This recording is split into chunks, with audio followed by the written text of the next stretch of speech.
Bora lá para mais um DoutorCast começando. Bom demais ter vocês com a gente, acompanhando. Lembrando da nossa patrocinadora oficial, Unimed Volta Redonda, realização do DoutorCast, Ponto de Saúde e Ampliamed e apoio Falo Mesmo Comunicação. Hoje mais um bate-papo gostoso que eu gosto. Olha, os homens me perdoem, né, os médicos, mas papo de mulher, né, gostoso, flui. E a gente está recebendo aqui no nosso DoutorCast, a doutora Flávia Jasmin, que é endocrinologista pediátrica. Ela falou, Aline, pode falar como é? Endocrinopediatra. Que é menorzinho, também. né? Mais fácil de entender, fica com nome e sobrenome, fica estranho. Mas é assim mesmo, a gente está acostumado, né, com as especialidades, faz parte. Obrigada, doutora, pela sua presença, por remanejar as suas agendas com as suas crianças. Imagina, eu que agradeço a oportunidade de estar aqui conversando um pouquinho sobre a minha especialidade.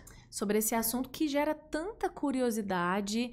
Eu confesso que do lado de fora aqui, como mãe também, às vezes confundo com gastro, porque ainda tem esse conflitozinho, essa confusão. Então, acho que a gente vai ter bastante papo aqui, né, doutora? A própria área de atuação, né, pediátrica, às vezes é uma novidade para as pessoas, né, de saber que existe um endocrinologista só para criança, um gastro só para criança, isso às vezes é novidade mesmo. Mas é relativamente novo, não sei se novo assim, né, no sentido, mas não sei se as pessoas estão... Eu acho que as pessoas principalmente do interior, não estão tão familiarizadas com essas áreas de atuação na pediatria. Uhum. Eu tô aqui há 12 anos já.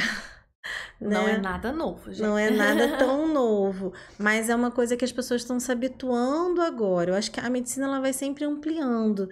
Então, eu sempre falo, cresceu também não é mais comigo, vai ter um endocrinologista de adulto que vai olhar aquilo com mais cuidado, com mais conhecimento. Então, a pediatria também seguiu por essas áreas, né? Da gente conseguir olhar com mais cuidado uma determinada área. E isso foi gerando essas subespecialidades. Porque acredito até o interesse nos próprios estudantes de medicina, né? Porque não é novo, mas talvez de uns anos atrás não se explorava tanto, né? Exatamente. Acho que não tinha tantas pessoas com essas subespecialidades na região. Hoje a gente vê bastante colega que também atuam em áreas diferentes e isso está só enriquecendo cada vez mais, né, o atendimento das crianças. E falando em região, você é daqui da casa de Volta Redonda, da onde que é? Eu sou de Piraí. Piraí, é pertinho. E do ladinho. Desculpa, Piraí, mas é quase nossa, brincadeira. Mas e aí estudou aqui, como é que é? Conta um pouquinho desse seu histórico. Eu fiz faculdade de medicina em Valença, também aqui no interior. E no final, né, no internato, eu já fui para o Rio, onde eu fiz pediatria no Hospital de Bom Sucesso. E depois eu me especializei em endocrinologia pediátrica no IPPMG, no FRJ. E aí, logo depois, eu voltei para a região. Sempre quis voltar, fui com a intenção de voltar. Por que isso? Assim, primeiro que eu sabia que não tinha isso na minha região e era uma coisa que eu queria fazer aqui. E eu nunca tive vontade de sair, eu gosto daqui. Você gosta do interior? Gosto do interior. Tamo junto, doutora. Gosto do interior, de sair 10 minutos, chegar, você vê atrasar, mas você não atrasa mais que 10 minutos também. Eu gosto da vida no interior. Quem gosta, gosta, né? É verdade. E é diferente até às vezes de alguns médicos que vão e ficam por lá, né? Ou pelas capitais. Eu sempre quis voltar. E agora falando em sempre quis, esse sempre quis também vale para, primeiro, para medicina, segundo, para pediatria, terceiro, para endocrinologia pediátrica? Para pediatria, sim. Para medicina e pediatria, sim. Eu sempre quis trabalhar com criança.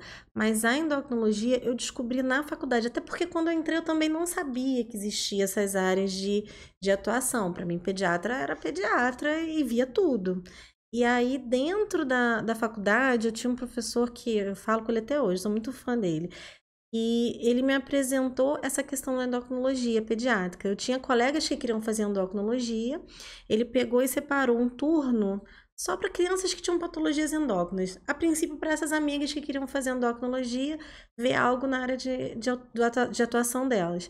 E ali eu me encantei para as crianças diabéticas, pelo tanto que você, fornecendo conhecimento, você transforma as vidas. Eu lembro que tinha 2 adolescentes que eram muito assim, perdidos, mal controlados. E a gente foi ajustando devagarzinho, você vê aquela criança se transformar. Eu falei, é isso dentro da pediatria que eu quero fazer. Eu fiz endocrinologia para trabalhar com diabetes. Na verdade, a sua grande paixão ali, o que os olhos inicialmente brilharam, deve até hoje, né? Vocês viram aí, ela puxou a sardinha para... Puxo mesmo. E é realmente hoje uma parte grande do seu trabalho? Né, assim, eu tenho bastante paciente diabético, infelizmente, né, uma patologia que tem crescido muito o número, principalmente em menor de 5 anos, né, e é uma patologia que todo mundo acha que sabe um pouquinho, na verdade as pessoas sabem quase nada, ou ainda tem algum conhecimento errado, e é assim, é transformador você ir fornecendo informação, porque o grande tratamento é com informação. Você fornecendo informação para essa família, e você vê o diagnóstico que é pesado, é uma doença crônica, é um diagnóstico definitivo, ele vai se tornando leve, acho que seria um exagero, mas as pessoas vão conseguindo conviver com aquilo e ver que aquilo não vai limitar a criança, que a criança vai ter uma vida normal, vai ser um adulto, vai ter filho, vai crescer, vai ser esportista, vai ser artista, vai ser o que ela quiser. Isso é muito legal. E você vê essas transformações, imagina a quantidade de casos, né? Você vai entrar nessa parte, mas é esse impacto que traz para a sua profissão. E aí eu volto até no que eu falei lá no início, que é uma especialidade que gera ainda muitas dúvidas. Eu falei pensando especificamente até na diabetes, porque eu acredito que ainda tem muitas novidades nessa área, né? Toda hora tem alguma notícia, alguma coisa nova, e também as pessoas não têm a informação como devida. Não, e assim, é uma coisa, o tratamento evolui uma velocidade absurda. De um ano para o outro as coisas vão mudando, e o que eu sinto mais de dificuldade nas pessoas é realmente não saber como é o diabetes na criança. A gente tem alguns tipos de diabetes. O mais comum é o tipo 1 e o tipo 2, né? Mas a gente tem diabetes gestacional, tem diabetes monogenético, são situações específicas de gestação, e outros que são diabetes um pouco mais raros. Mas o que a gente vê mais, assim, na população de adulto é o tipo 2. É aquele adulto que tem muito caso na família de diabético. É obeso, sedentário, se alimenta mal, né? E ele desenvolve uma resistência à ação da insulina, que é o hormônio que controla a glicose. Na hora que o corpo não consegue vencer isso, a glicose altera, abriu diabetes. Isso só tem de comum com diabetes tipo 1, que é o que a gente vê mais na criança, a questão do açúcar alto. Mas o mecanismo é totalmente diferente. O diabetes tipo 1 é uma doença autoimune. Então, normalmente não tem outros casos na família. A criança não é obesa, não necessariamente tinha uma alimentação ruim, né? Como eu costumo sempre fazer uma comparação ao vitiligo, que são aquelas manchinhas brancas, é uma doença autoimune que destrói o pigmento da pele. O diabetes tipo 1 é uma doença autoimune que destrói as células que produzem insulina. Então, em pouco tempo, a criança para de produzir insulina. E aí a glicose sobe. Por isso que o tratamento da criança é tão, né, mais assim, invasivo, porque tem que ser insulina injetável, do que do adulto.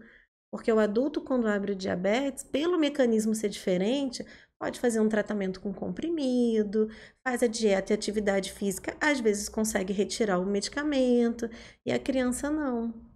E às vezes a falta desse conhecimento traz muito sofrimento para a família, né? Porque às vezes olha para aquela mãe, nossa, seu filho de 2 anos está diabético. Eu botava leite condensado na mamadeira, né? E assim, as mães se culpam, porque a mãe é um bicho que se culpa, você sabe, né? Sempre. E por uma coisa que elas não têm culpa, né? E acaba que, como o tratamento é diferente, é todo um raciocínio diferente. Então, acho que a gente ter esse espaço para poder falar isso para as pessoas já vai diminuir tanto o olhar que condenam essas mães, né, que não tem preço poder estar dividindo esse conhecimento, né? É esclarecedor mesmo, assim, como é diferente. Vamos voltar ali, então. O que é a diabetes? Ela é... Você me disse aí que ela destrói as células que produzem a insulina. E é o açúcar no sangue? Não, a insulina, ela é o hormônio que pega o açúcar do sangue para levar para dentro da célula. Que dentro da célula é que ele é metabolizado e vira energia. A gente precisa de açúcar para tudo. E não é... A gente fala açúcar, parece que é só doce. Mas tudo que é carboidrato, o arroz, as frutas, o pão, o biscoito, o macarrão, ele é carboidrato. E quando a gente come, ele vira glicose, ele vira açúcar. Então, não é aquela coisa, a criança ficou diabética, não vai mais comer açúcar. Claro, açúcar é ruim para todo mundo, né? Independente, mas a gente tem que fazer o equilíbrio entre o carboidrato que ela come e a insulina que a gente aplica, porque ela não vai mais produzir insulina. Então ela precisa dessa. Aí a gente tá falando do tipo 1 ou do tipo 1, tipo 1, que é o mais frequente na pediatria. Hoje, né, devido a essa epidemia de obesidade que a gente vive, as crianças acabam tendo uma alimentação muito errada, a gente vê tipo 2 também. É um pouco mais raro, né? Geralmente está associado à obesidade, tem uma história familiar positiva, né? E não necessariamente a gente precisa entrar com insulina. Mas assim, na infância, o número muito maior de casos é o tipo 1. E a gente fica na cabeça, né? Na minha cabeça ficava assim, o tipo 2, tipo 1 mais brando, tipo 2 mais grave.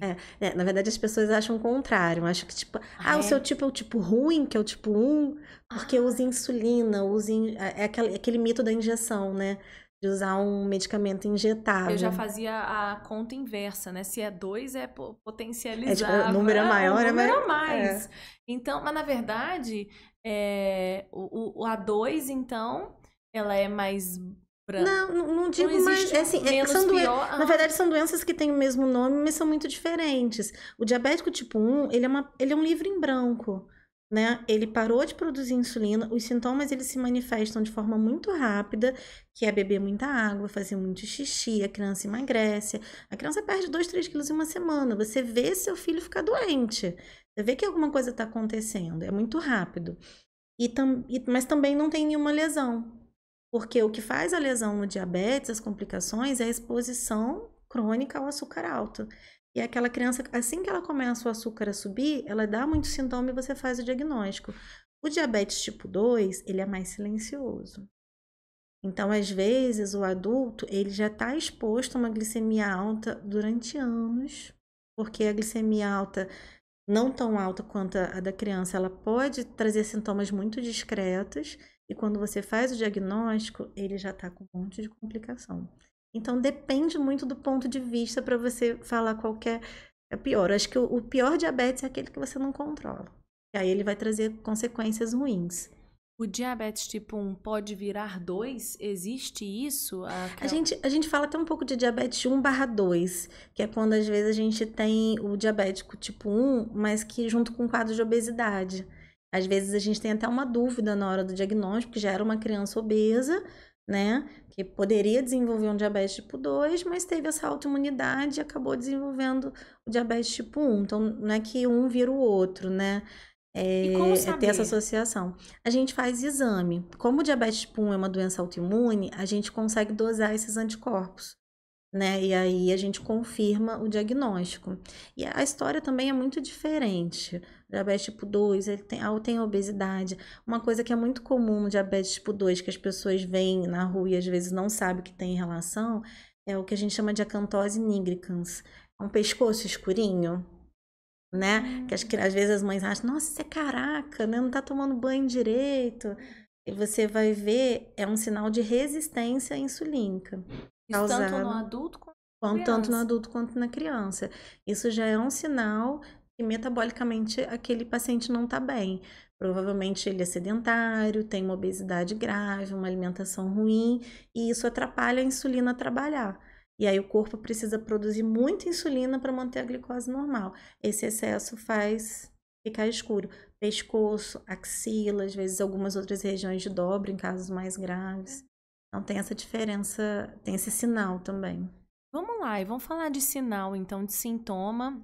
Você que está acompanhando aí o nosso DoutorCast, né? Por favor, siga, curta, compartilhe. Muita informação, muito esclarecimento hoje aqui com a doutora, que é endocrinologista pediátrica, para falar. Estamos aqui no assunto de diabetes tipo 1, tipo 2, tipo 1/2, enfim, fica de olho, ligadinho, acompanhando nosso podcast e seguindo, compartilhando, curtindo, né? Acompanha a gente nas redes sociais, no YouTube. e compartilha esse conteúdo para quem você já pensou aí, olha, que podia ter algumas dessas dúvidas e já estão sendo sanadas aqui no nosso DoutorCast. Lembrando, nosso DoutorCast, patrocínio da Unimed Volta Redonda, realização Ponto de Saúde e Ampliamed e apoio Falo Mesmo Comunicação. Então vamos falar de sintoma, porque eu acredito que seja uma grande curiosidade, né, especificamente aí dos diabetes, né, porque tem o 1 e o 2, quais são as diferenças? Os sintomas, sim, em relação aos sintomas não tem diferença. Os sintomas são os mesmos, porque os sintomas são decorrentes do excesso de glicose, e isso acontece no tipo 1 e no tipo 2. O tipo 1, por ser uma doença mais insidiosa, os sintomas são mais, eles chamam mais atenção, que seria a poliúria, é fazer muito xixi, a polidipsia, beber muita água. É uma criança que às vezes já não fazia mais xixi na cama, volta a fazer xixi na cama, toda hora faz xixi. Pode aparecer formiga no xixi, no vaso sanitário, porque o corpo vai tentando equilibrar aquele excesso de glicose, elimina muita glicose pela urina. A criança ela fica cansada, desanimada, porque lembra que eu falei que a insulina põe a glicose dentro da célula para virar energia? Não está entrando, então não está virando energia. Então a criança come muito, ela tem uma polifagia e mesmo assim está cansada, não quer brincar e perde peso, começa a perder peso, perder peso. É muito comum, às vezes, uma família de diabético fazer um diagnóstico para gente, por já conhecerem essa realidade e já chamarem atenção para isso. Porque como, assim, apesar da gente ter aumentado a frequência, não é uma doença tão assim comum. Então as pessoas têm esse pensamento de não acontece em criança.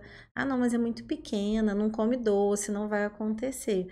Mas o tipo 1 a gente já viu que não tem essa relação, então pode acontecer. Tem relação genética? E você falou da família, né? A família que... Normalmente não tem muitos casos na família.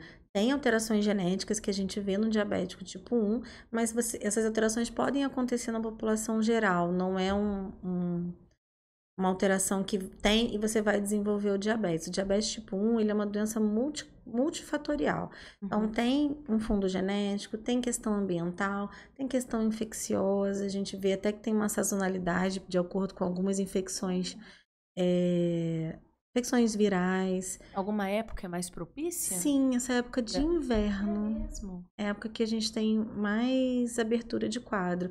E antigamente era mais frequente no adolescente, né? Hoje está mudando isso, está sendo em criança menor de 5 anos. É uma doença autoimune. Eu costumo explicar para os pais que é um curto-circuito.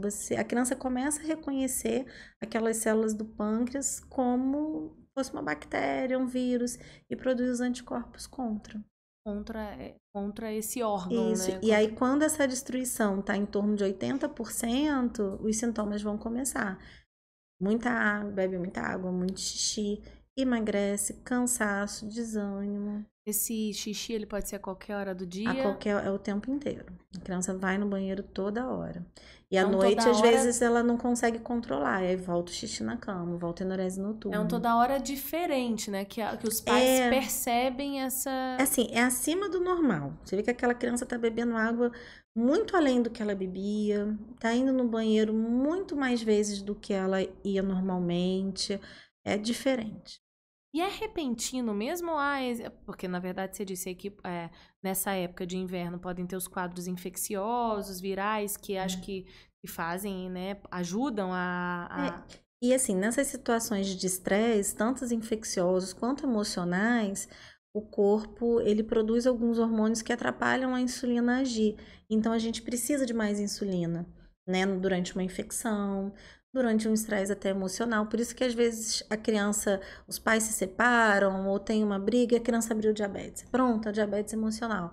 Não é um diabetes emocional. Ela já tinha uma agressão autoimune ali e por esse ponto de estresse infeccioso emocional foi só o gatilho para os sintomas aparecerem, né? Porque também as pessoas falam muito isso, não, é o seu emocional, né? Não é. É repentino mesmo, assim, porque... Tava bem, e aí, de repente... não, comeu, provavelmente na última semana comeu alguma coisa diferente. Não, é de um dia para o outro, é de 2 semanas, é um mês? Varia muito de paciente para paciente, mas costuma ser a evolução de poucos dias a semanas, porque os sintomas eles vão ficando mais intensos. Inclusive, se a gente não faz o diagnóstico, a criança ela pode desenvolver um quadro que a gente chama de cetoacidose diabética, que é gravíssimo. Por conta do corpo não estar metabolizando essa glicose, vai desencadear alguns mecanismos para aumentar mais ainda a produção dessa glicose, porque o corpo não está recebendo glicose, não está entrando glicose na célula, apesar de estar em excesso no sangue. E isso gera um quadro de acidose que é muito grave. A glicose vai lá em cima. A glicose vai lá em cima, né, e o pH do sangue vai lá embaixo. Então, o tratamento é com insulina venosa, essa criança tem que ser internada numa unidade de terapia intensiva, é um risco de vida para a criança.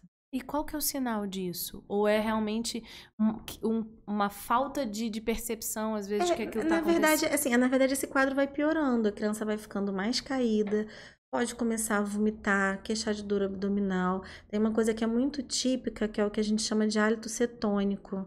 Fica com cheirinho de maçã verde na boca, um cheiro adocicado, um cheiro diferente.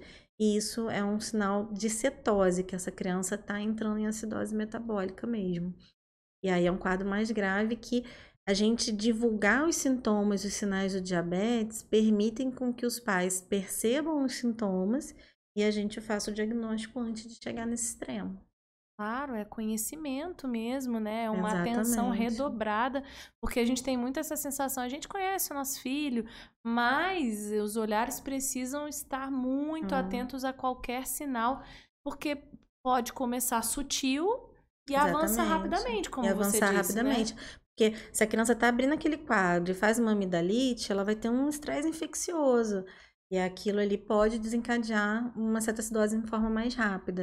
Então, a gente ter esses sinais, ver esses sinais e procurar o atendimento médico é muito importante.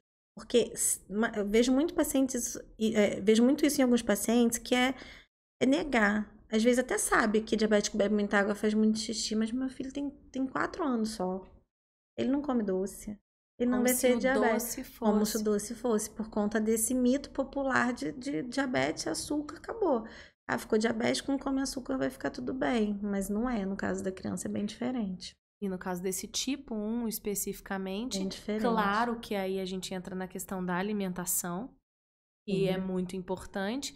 E não é, não come doce. E não vai poder mesmo, né? Não é assim. Não é? Não é assim. Olha aí. No diabético tipo 1, principalmente. Por quê? Eu costumo falar para meus pacientes que a única coisa que o diabético tipo 1 não pode fazer é produzir insulina. O resto ele pode fazer o que ele quiser. Inclusive comer doce. Mas o doce Flávia, não produz insulina? Não, o doce ele vai aumentar, você está ingerindo glicose. Só que hoje em dia a gente tem alguns artifícios que ajudam a gente a fazer isso. Não estou falando que o diabético tem que comer doce, não é isso. Mas tanto o diabético quanto o não diabético não deve comer doce. Mas tem os momentos de exceção. E como que o diabético tipo 1 vai fazer isso? Aplicando insulina.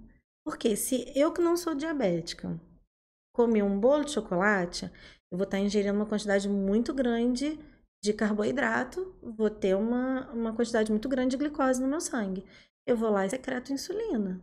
Você tem vou ganhar seu corpo que funciona. Que vai metabolizar esse açúcar. O metabolizar é o quê? Que botar esse açúcar para dentro da célula. Tirar ele do sangue. Botar dentro da célula que vai virar energia ou vai armazenar. Né? Vai puxar ele pro lugarzinho certo. Pro lugar certo e tirar ele ali do sangue. Tá. Então, a criança que é diabética tipo 1, fica no sangue. Se não aplicar insulina. Hoje em dia, a gente pode fazer um tipo de... A gente chama de dieta, mas na verdade é quase um estilo de vida do diabético, que é você contar o carboidrato dos alimentos. Então, você sabendo quanto de carboidrato tem aquela comida... O paciente a longo prazo, bem controlado, a gente consegue estabelecer uma relação entre a quantidade de carboidrato que ele vai comer e a insulina que ele vai aplicar. Então, naquele dia, que é o momento de exceção, que ele vai no aniversário, que ele quer comer um bolo, você calcula a quantidade de carboidrato do bolo, né? E a partir dali você aplica a insulina, ele come e a gente diminui o impacto desse doce no sangue.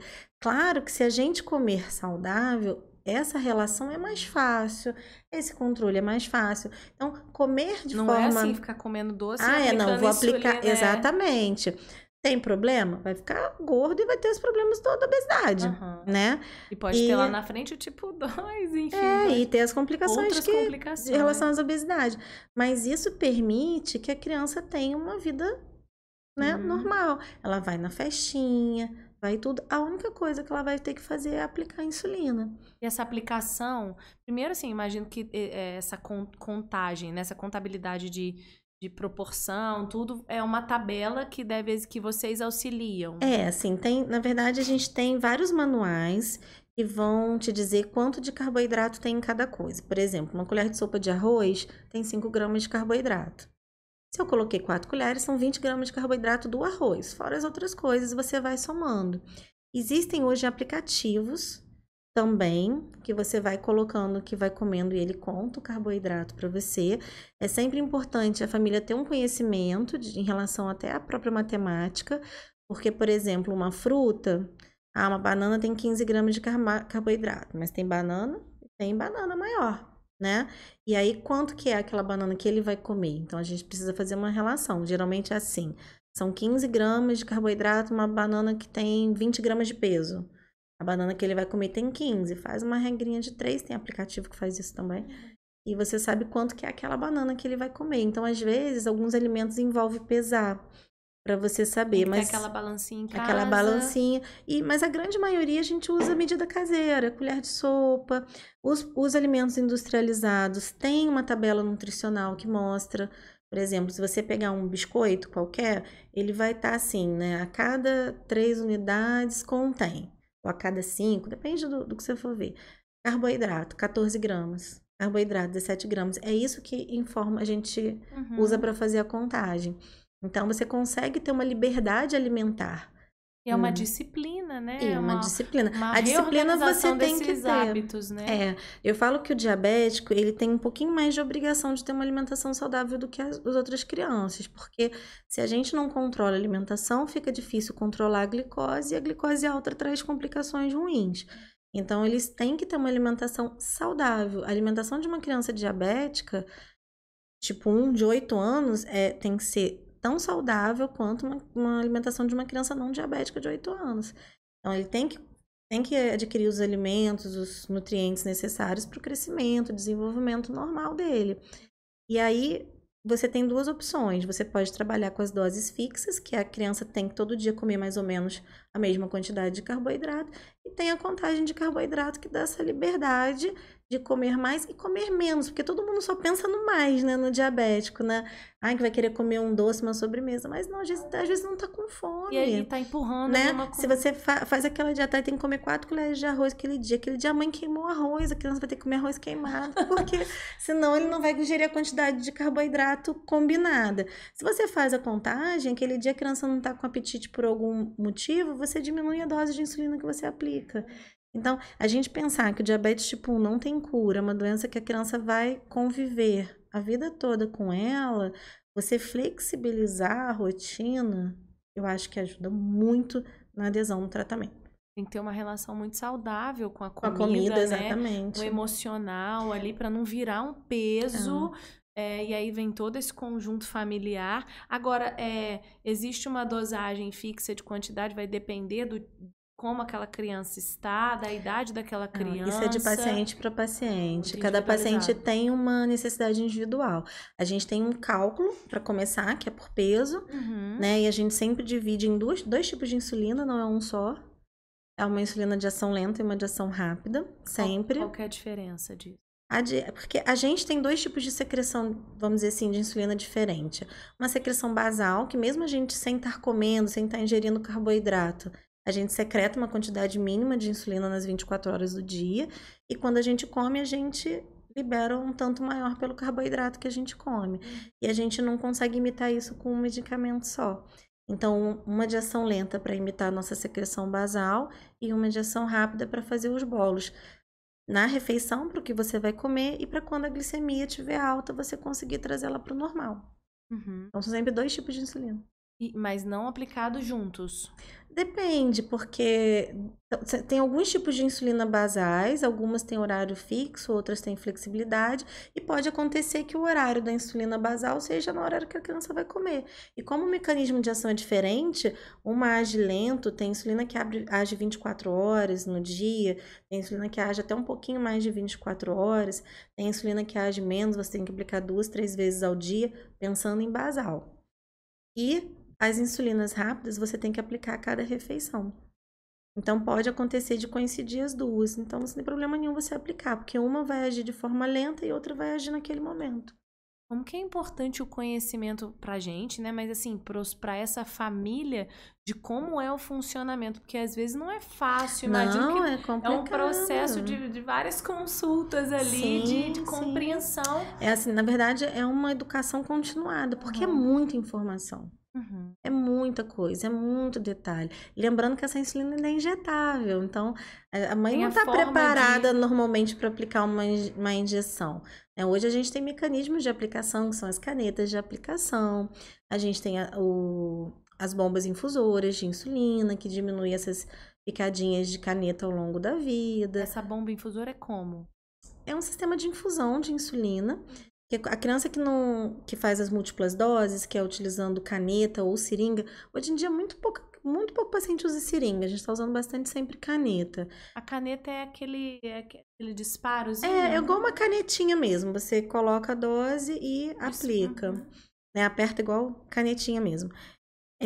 Nas múltiplas doses, a criança geralmente aplica 3 a 5, às vezes 6 vezes ao dia a insulina, entre a lenta e entre a rápida. No sistema de infusão de insulina, que são as bombas de insulina, que é um nome feio, bomba já parece um negócio ruim, mas é muito legal, porque ele infunde a insulina nas 24 horas do dia. E de acordo com o que a criança come, ela informa o carboidrato para essa bomba, e quanto está a glicemia, essa bomba calcula quanto que ela precisa para aquele carboidrato, para aquela glicemia, e infunde de forma automatizada. Então, em vez de tomar 5, 6 picadas por dia, a criança passa a tomar uma a cada 3 dias, que é a troca do catéter de infusão. Eu ia te perguntar, como que é isso? Onde fica essa bomba, né? Ela fica em qual local? O catéter, que é por onde entra a insulina, ele fica nos mesmos locais que a gente aplica insulina. A barriguinha, a coxa, bracinho e bumbum. E a cada 3 dias você troca. Sabe quando a gente vai no hospital, que a enfermeira pega a veia da gente, depois fica um caninho e ela joga a agulha fora? É muito parecido. Então são cânulas de 8 milímetros, 6 milímetros que fica ali no subcutâneo e de 3 em 3 dias a criança tem que ir trocando. Aí vamos lá. Tô tentando visualizar, né? É difícil visualizar. Mas é um subcutâneo, mas tem alguma partezinha para fora, uma caixinha? Fica, não, é assim, ela tem uma cânula que fica no subcutâneo e dali vem um catéter, que é como se fosse um fiozinho, e a bomba. É como se fosse um celular, uma caixinha. Ali dentro tem um cartucho onde fica a insulina e ali vai infundindo. Aí a gente tem 2 hoje no mercado no Brasil. Uma tem um controle que você faz tudo por Bluetooth, né? Ali você calcula a ponta de dedo, ali você coloca e ela manda informação por Bluetooth para a bomba, e a outra você realmente pega a bomba para fazer, mas tem sensor integrado, tem outras vantagens também. Então... Você tem que tirar o sanguinho, colocar nessa caixinha para ela... Não. Ou você faz no próprio glicosímetro, ou na bomba que utiliza isso, ela tem um controle que é um glicosímetro, ali que você mede. Então, ou você mede isso no aparelho, fora, ou a bomba tem um sensor integrado que mede a glicemia de forma constante e ele se comunica com a bomba. Então, automaticamente ele já informa, olha, essa glicose tá assim, tá na hora de soltar. Não necessariamente, a bomba precisa de comando. A bomba ela tem uma programação basal, que a gente chama, que é a infusão das 24 horas. Só que na hora que você vai comer, você tem que informar a bomba que você está comendo, para informar quanto de carboidrato tem naquela refeição, e você tem que informar que a sua glicemia está alta e você tem que dar o comando para ela fazer a correção. Então, Hoje em dia, estão chegando no Brasil bombas automatizadas que corrigem essas hiperglicemias ou hipoglicemias de forma automatizada, mas ela sempre precisa do comando e da supervisão, porque às vezes passa uma falsa impressão e colocou bomba, não precisa mais medir, não precisa mais fazer Ela vai fazer dieta, ela vai tudo. fazer tudo.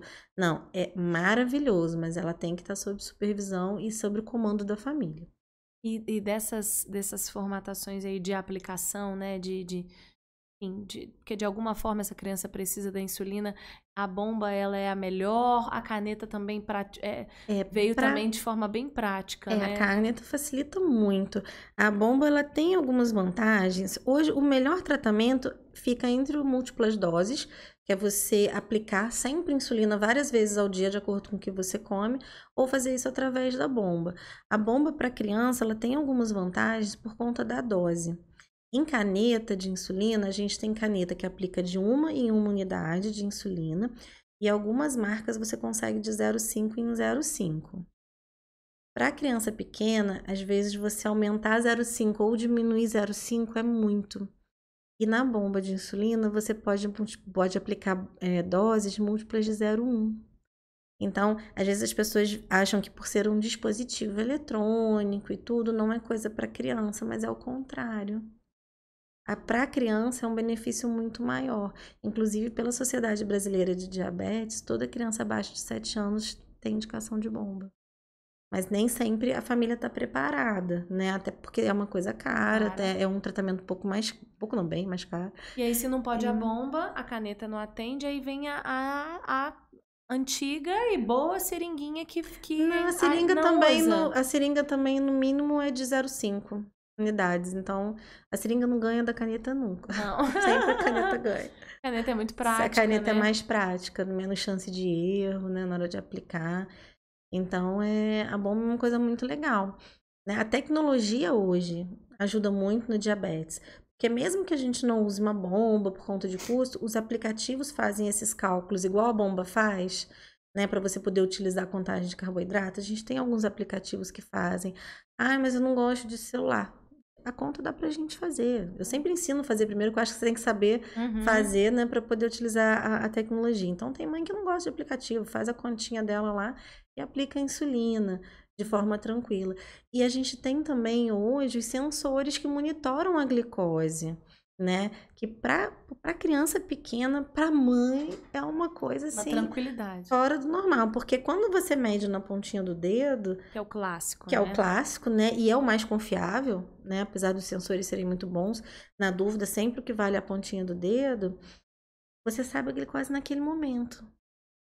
Só. Então tá uma glicose de 100. Pode ser 100 subindo, 100 caindo, não sei, eu sei que é 100. E os sensores, né, eles, além deles, você não precisar furar o dedo, você escaneia, né? O que tem no Brasil hoje é uma marca só. Você consegue fazer isso com o celular, então você consegue com o celular fazer a leitura. Não, mas peraí, vamos entender como que é isso? É um, assim, subcutâneo? Ele tem um botãozinho que tem um fiozinho que fica no subcutâneo e ele faz a leitura do líquido intersticial. Isso é um processo cirúrgicozinho? Não. Porque você coloca a cada 14 dias você troca. Quando você compra, ele vem um aplicador, vem um sensor, você arma, né? Que é montar. É igual um carimbinho. Você carimba, a agulha guia para entrar esse fiozinho, depois ela recolhe. E você fica só com um fiozinho no subcutâneo. Não é por dentro da... Não, ele fica por cima. É um botãozinho branco que fica ali. E você toma banho, vai na piscina, ele vida normal. Tá grudadinho ali. Dói. A agulha entra e ela sai. Então tem um incômodozinho. Mas não é dolorido. Eu já coloquei algumas vezes pra experimentar, pra testar. Não é dolorido. E você pensar que você não vai precisar furar tanto o dedinho, toda hora que você quiser, você escaneia ali, sabe, a glicemia, né? É muito legal. Prático. E ele não só mostra a glicose, né? O valor da glicemia naquele momento. Ele dá uma seta, tá subindo, tá caindo. Isso principalmente para criança pequena, que pode ter hipoglicemia. Que oscila muito. A mãe consegue antecipar. poxa, tá 80 caindo, eu já vou dar uma refeição, porque senão ele vai ter uma hipoglicemia. Gente, isso é muito legal. E ele fornece a informação nas 24 horas. Então, assim, você lê seu filho antes de dormir e depois você lê quando Você faz acorda. Você escaneia a dá mesma um criança. scannerzinho. Você, quando acorda, você sabe como é que a glicose se comportou na madrugada. Isso, quem é mãe de criança diabética sabe que isso faz toda a diferença, porque as mães não dormem. Elas ficam, acorda média, acorda média, acorda média. Então, você diminuir essas furadas ajuda no controle, né? E ajuda na qualidade de vida absurdamente da criança. Esse acorda média é porque essa pode haver uma hipoglicemia ou uma hiperglicemia ou uma hipo à noite. E o que a gente tem mais medo é a hipo. É a hipo. Na madrugada é a hipo, porque a criança está dormindo. E a hipoglicemia, se você não percebe e oferece um carboidrato, a criança ela pode perder a consciência, pode chegar a ter uma crise convulsiva, até entrar em coma hipoglicêmico. Então, um grande medo de imediato é a hipo. A hiperglicemia, quando a gente vê, poxa, a criança está sempre passando a madrugada alta, é porque a gente precisa ajustar a dose de insulina. A hipoglicemia, a mãe tem que resolver sozinha. E nem sempre dá tempo dela buscar ajuda. Tem que então, suprir tem que suprir aquele carboidrato ali para melhorar. Então, você saber que a glicose está caindo antes dela cair é muito legal. Engraçado que a sensação que eu tinha como leiga, né, novamente como mãe, é que o problema da diabetes era a glicemia subir o tempo inteiro e não cair. Então, não posso ficar dando, não posso dar nada, né? Vai dar algum problema. Eu tenho que tirar, eu tenho que melhorar. Mas é o que eu falo, é a percepção que as pessoas têm. Só que o tratamento é um equilíbrio entre o que você aplica de insulina, entre o que a criança come de carboidrato. E o que não come também. E o que não come também. Então tem as interferências de atividade física. Atividade física aeróbica faz a glicose cair. A criança corre inteiro. Gasta muito energia. O músculo ele consegue absorver a glicose sem insulina. Então, nessas situações, ele pode cair e ter uma hipoglicemia, né? Às vezes você aplica e a criança não come tudo. Então, a mãe tem que ficar atenta porque a glicose pode cair, porque aplicou insulina pensando que ela ia comer X, ela comeu menos que isso. É antes que aplica? Por exemplo, Sempre vai pra uma antes. festinha comer um bolo. Sempre antes. Aí tem que prevenir ali, não é naquela festinha, né? Pode ser em casa, mas fazer um combinado, né? Sempre o ideal é a gente já fazer a insulina rápida antes da refeição, porque a gente consegue tentar, né? Porque nem sempre a gente consegue coincidir o pico de ação da insulina com o nosso pico de absorção de glicose. E aí não deixar essa criança ter a oscilação tão grande de glicemia. E aí, dependendo da insulina que você usa, tem um período que você pode aplicar. Se for uma insulina regular, por exemplo, tem que ser de 30 minutos a 45 antes de comer. As insulinas análogas de ação rápida, 15 minutos a 30. E tem uma versão que é a ultra rápida, né? Que é uma que lançou passado, eu acho. Ano passado. Que você pode aplicar na hora que você vai comer. Então, depende da insulina que você usa também. Como que tem novidade nesse mercado, né? Por isso é assim, é realmente... E eu sou muito apaixonada, deixa eu ficar 3 dias falando, não, porque... E tem que estar, como médica, né, para informar esses pais que chegam assim, com muitas dúvidas, tem que estar de olho em tudo, o tempo inteiro acompanhando, né? Porque assim, medicina... imagino que eu falei um monte de coisa que você não tinha ideia. Não, nem imagina. Né? Imagina quando os pais, quando recebem um diagnóstico desse. Né? É muita coisa que você vai transformando, você vai desmistificando e vai aliviando esse fardo, no máximo que der. Olha, assunto, você que está acompanhando a gente, estamos aqui com a doutora Flávia Jasmin. Isso, eu falei, tinha endocrinologia pediátrica. Estamos falando de diabetes na infância, que é... Né, nos maiores casos aí é diabetes tipo 1, então sinais, sintomas e diagnóstico disso, como que é? Um exame de sangue normal? Exame de sangue. Aí você vê a glicose alta. E aí, para você confirmar a autoimunidade, a gente dosa os anticorpos. Né, com todo esse sistema, com essa parte sintomática também, né? Geralmente os sintomas associados à glicemia elevada, você já fecha o diagnóstico. Diabetes. Essa criança muito novinha, tá cada vez mais comum? Tá. A partir de 2 aninhos, menos até. É menos. Mesmo. Existe, é um pouquinho mais raro, mas tem o diabetes neonatal, é quando é menos de 1 ano. E a mãe teve uma diabetes gestacional? Tem uma interferência? Não, nenhuma. Ela pode ter tido ou não? Geralmente não. Mas geralmente chama de diabetes neonatal quando ele acontece em menos de 1 ano. Em alguns casos é transitório, que não tem uma autoimunidade envolvida. E alguns casos são permanentes. Aí já é um diagnóstico que vai para a vida.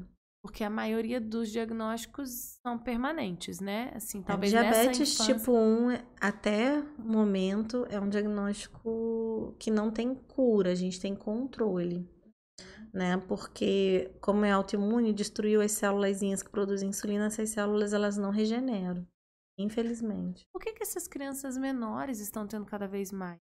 Tem alguma explicação? Isso é um assunto muito discutido, até inclusive com as infecções por Covid aumentou muito o número de crianças diabéticas mesmo. Então, tem várias teorias desde infecções virais, desde desmame precoce, de falta de aleitamento materno, né, de contato mesmo com os alimentos industrializados, que acabam podendo gerar também essa questão de autoanticorpos, mas a gente não tem um motivo específico para isso, mas estatisticamente a gente tem visto esse aumento. É mais desafiador, né? É mais porque desafiador. São muito pequenininhos, a gente lida com protocolos que tem que ter o furinho, inevitavelmente, seja da forma que for. Claro que está cada vez mais branda, né?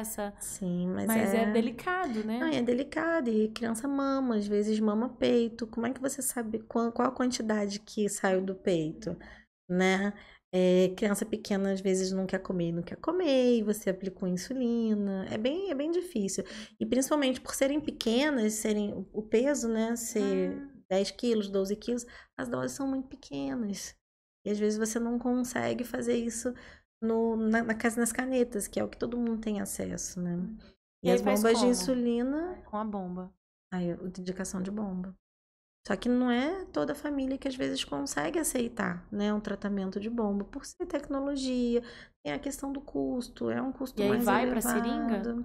Aí tem que ficar nas canetinhas mesmo. E aí aí é difícil. O trabalho médico fica mais desafiador. Não, assim, mas é a família, porque é a família que vive 24 horas por dia isso.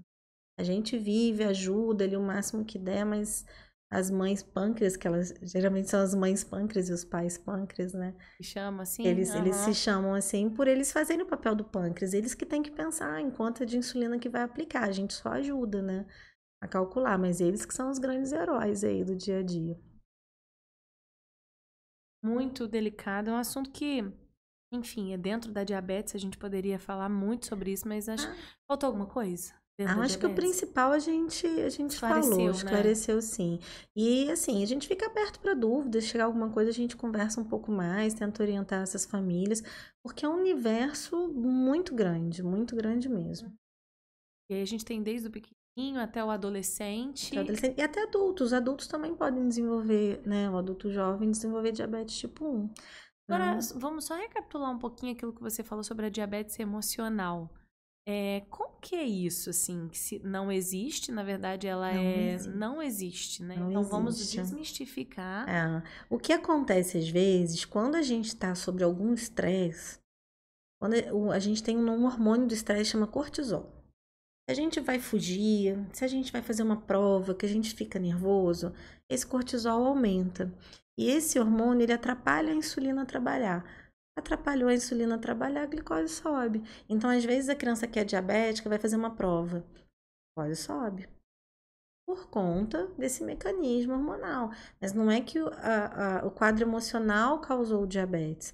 A gente sabe que essa questão de estresse influencia o controle da glicose, mas não é um fator causal.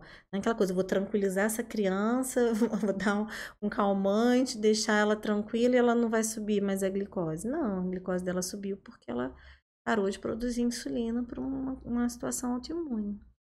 Foge do controle, né? Foge do controle. Então, às vezes, os pais se culpam. Nossa, porque eu briguei, aí ele ficou estressado, a glicose subiu. Não, ele já estava naquele quadro e esse estresse só foi Potencializou. Em algum foi o momento ia gatilho. aparecer. Ia aparecer. Mas não tem. Poderia ter, né? Que a gente E aí, acalmava, resolvia os resolvi os problemas. problemas e pronto. Ai, mas os problemas também às vezes são difíceis, né? Também Às de vezes é mais resolver. difícil do que fazer insulina. Exatamente, em alguns momentos.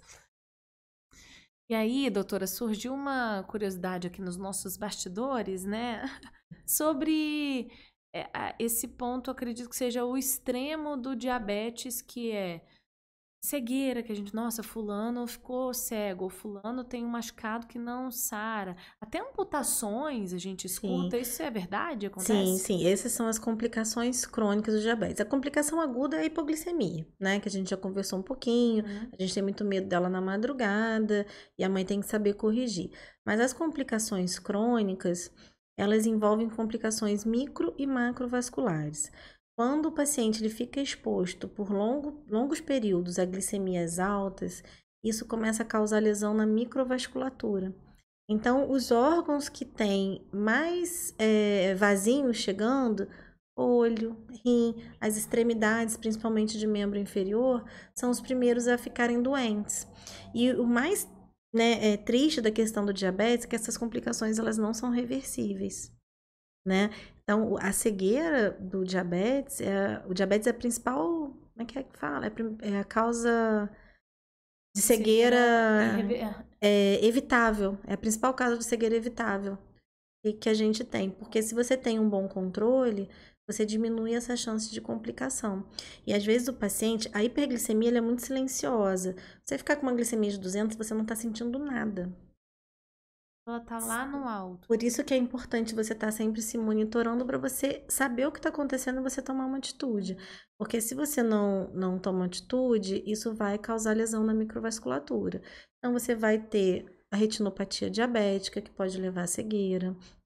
Você vai ter a nefropatia diabética, que vai atrapalhar a função desse rim, podendo gerar uma insuficiência renal. E aí esse paciente ele vai chegar numa hemodiálise, ele pode precisar de um transplante renal, né? Porque esse rim para de funcionar. E a hemodiálise é muito dura, a pessoa precisa ficar numa máquina 3 vezes na semana, por algumas horas. Debilita muito. Exatamente. E aí as feridas de extremidade, principalmente nos pés, como o vasinho que leva sangue, que leva oxigênio, que leva antibiótico, ele não tá legal, isso não chega. E aí começa a ter as amputações, às vezes tem amputações de membros, né? Isso na criança a gente não vê com frequência. A criança é um livro em branco, ela começou a ter glicose alta naquele momento do diagnóstico. Então, se você tem um bom controle, você não vai ver isso com tanta frequência. E a gente começa a pesquisar, né, de forma preventiva se isso está acontecendo na criança depois de 5 anos de diagnóstico. 5 anos Depois de 5 anos de diagnóstico, você já começa a procurar. No adulto, como ele já pode estar tendo glicose alta e não percebida. O quê? Perdão, procurar as complicações. A gente faz o exame oftalmológico, né, com o oftalmologista, o exame de fundo de olho, procurando retinopatia. A gente pesquisa perda de proteína na urina.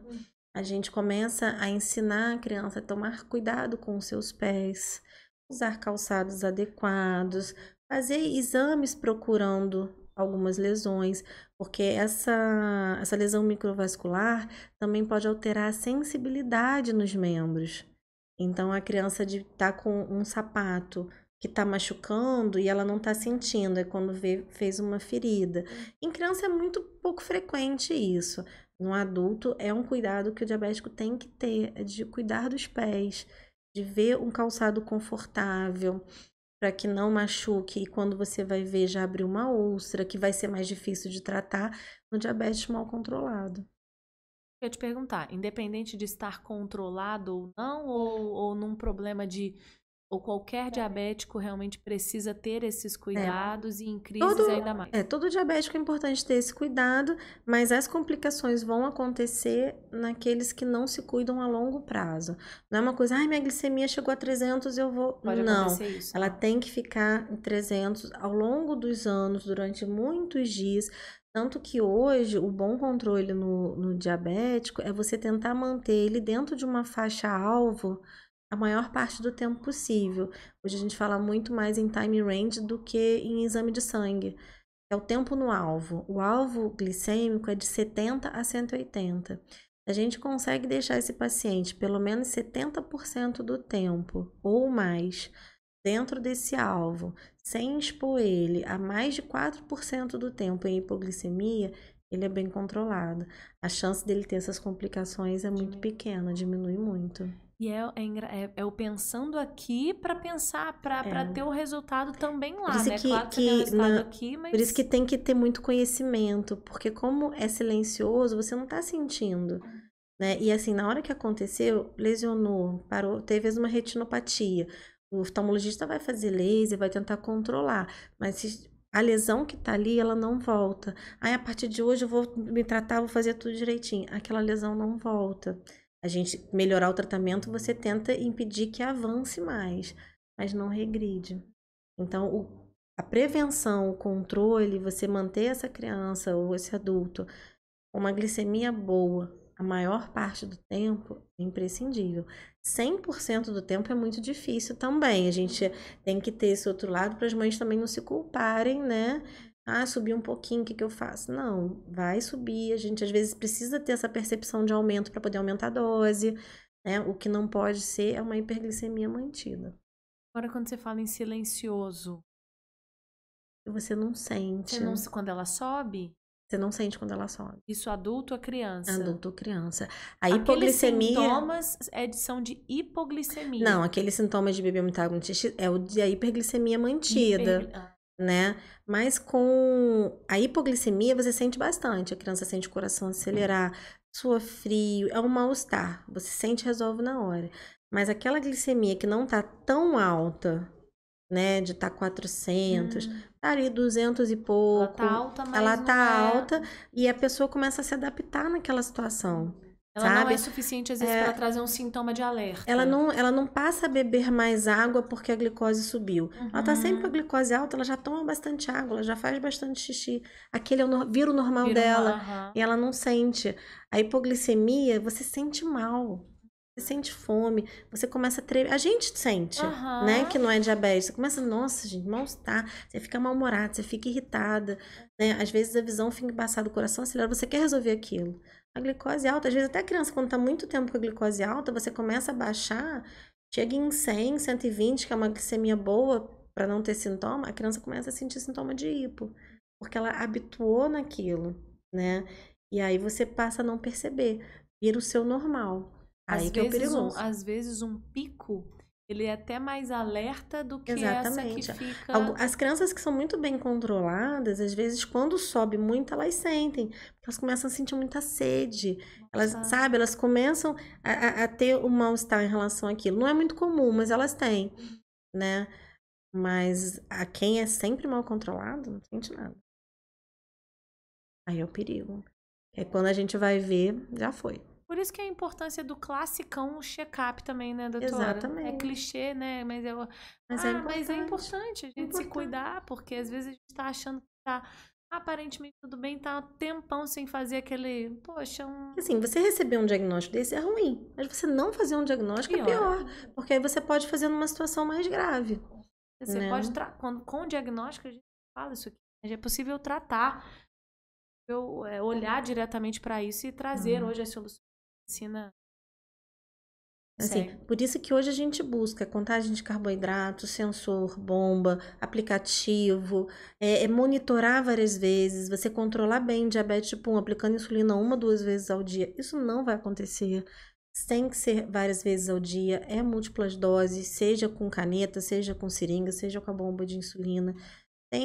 É trabalhoso, sabe? É um dia a dia que você tem que pensar tudo que você vai comer, quanto que você vai aplicar, você não pode deixar de medir, mas isso vira um hábito. Ninguém ninguém te manda escovar dente, manda ali depois que você acaba de comer. Você vai lá e escova, porque você aprendeu daquele jeito. Então, às vezes, a criança, essa rotina se torna mais fácil. Eu tenho um paciente que a mãe me contou uma vez... Até mais fácil que o adulto, né? Que quando ele estava com fome, ele fazia assim. O dedinho, pra furar o dedo, porque ele sabe que ele tem que furar o dedo, que ele tem que aplicar, que ele tem que comer. É o escovar dente dele, né? Então, assim, é uma rotina dura? É. Mas depois que vira rotina, é mais brando, né? Então, às vezes, a criança que já cresce daquele jeito, flui, né? É importante a família ter essa adesão e para a criança fluir, porque essa é a realidade dela. Ela conhece a realidade dela dessa forma. Às vezes, para o adulto, dói muito mais fazer, aplicar, do que da criança. Porque é a realidade dela, ela vai acostumar com aquilo. É mais Né? fácil, É né? mais E aí fácil cabe para a família ela. trazer com leveza, com Exatamente. Mas por tranquilidade. isso que dá vontade de Regaça. pegar a mãe quando fala assim: ah, se você não obedecer, eu vou te dar uma injeção. Não pode ser um Porque, castigo. gente, mas injeção não é castigo É a solução nunca. para ele, pro Pro diabético bebê. é sobrevivência, porque antes de 1920, que quando foi a descoberta da insulina, Ai, gente, era uma. aquela cena é demais, né? Que a gente vê de É, vez em quando na que história. aparece, né? Aham. Da primeira criança, né, que Sendo usou. acordando. Como é que muda, né? Nossa. Então, antes de 1920 era uma sentença. Não tinha tratamento, era evoluir a óbito 100%. Né? Então a insulina, a injeção é uma coisa, é vida para essa criança. E até em outras situações, gente. Se a criança está doente, precisa tomar um antibiótico injetável, aquilo é bom, é para ela ficar boa. Não é para criança, Castigo, né? porque senão a criança, poxa, já tá mal, já tá doente. Aí, poxa, ainda você castigada por isso? Ainda tem uma injeção para Né? tomar. Aí dá vontade de mudar da injeção no pai. Viu, gente? Não, Mas, assim, não façam isso, por favor. porque é o que você disse, doutora, é a sobrevivência. A sobrevivência. Então, ou encara na rotina de forma leve, faz parte, aí realmente para o adulto que é mais difícil, mas é um esforço, para a criança esse novo hábito é até mais fácil, mas é um incorporar isso com leveza. Mas é até por conta dessa cultura de injeção, vincular dor, vincular castigo, mas não. E assim, não sei se você já viu uma agulhinha de caneta de insulina, a gente usa de 4 milímetros, gente. 4 milímetros é muito pequeno. Muito pequeno mesmo. Dói mais no pai do Dói mais no pai do que na criança. Eu sempre falo pros pais, pega uma agulha, põe na perna, põe no braço pra você ver, não dói. O pai às vezes tem medo do... Mas é por causa disso, é coisa que a gente vai criando na cabeça da gente, é cultural. E quando a gente fala ali, você falou desse caso foi 1920, eu lembrava, né? 1922, fez 100 anos então, agora. olha só, é muito pouco tempo. É muito pouco tempo. É muito. Para o avanço da medicina, para a gente agradecer de joelho que a injeçãozinha. Né? Inicialmente era insulina suína ou bovina. Agora são todas humanas, né? Feitas em laboratório, modificada geneticamente para ser o melhor possível ali, para ter menos reação adversa. Assim, melhorou muito. Não melhorou do jeito que a gente quer resolver, né? Você não tem que fazer nada, mas se você pensar, no início, media a glicose na urina. Fazia xixi num potinho, pegava uma fita, molhava no xixi e pela cor você via mais ou menos quanto que estava a sua glicose. Hoje a gente escaneia. E já sai aquele número, né? Você tá no celular. A gente tem que agradecer muito os avanços. A gente vê aqui no DrCast em tantas áreas o avanço da medicina e não é diferente nessa parte, com cuidado com as nossas crianças ainda, que é uma parte tão sensível, que mexe tanto com a gente. Então é agradecer mesmo todo o esforço científico nesse sentido, com certeza, doutora. Bom, vamos avançar, porque tem muito assunto dentro da sua área. Eu sei que é o que faz os olhos brilharem aí, né? A gente viu, né, realmente, que é o que foi a interferência na sua escolha, inclusive, né? Mas é onde a gente vê que faz mais diferença, assim. Não que nos outros não façam também, faz. Mas a gente fala que paciente diabético é casamento, porque você fica muito junto. Então acompanhando muito de perto. Muito de perto. E os pais que não estão têm que ficar, né? Tem que, né? Porque... Não tem jeito. Troca de médico, mas não deixa de fazer o tratamento. Não deu certo, um vai pro outro. Cuida da criança. Cuida da criança. Bom, compartilhe o nosso conteúdo, siga, acompanhe, tá? A nossa página, por favor, comece a seguir a gente aí.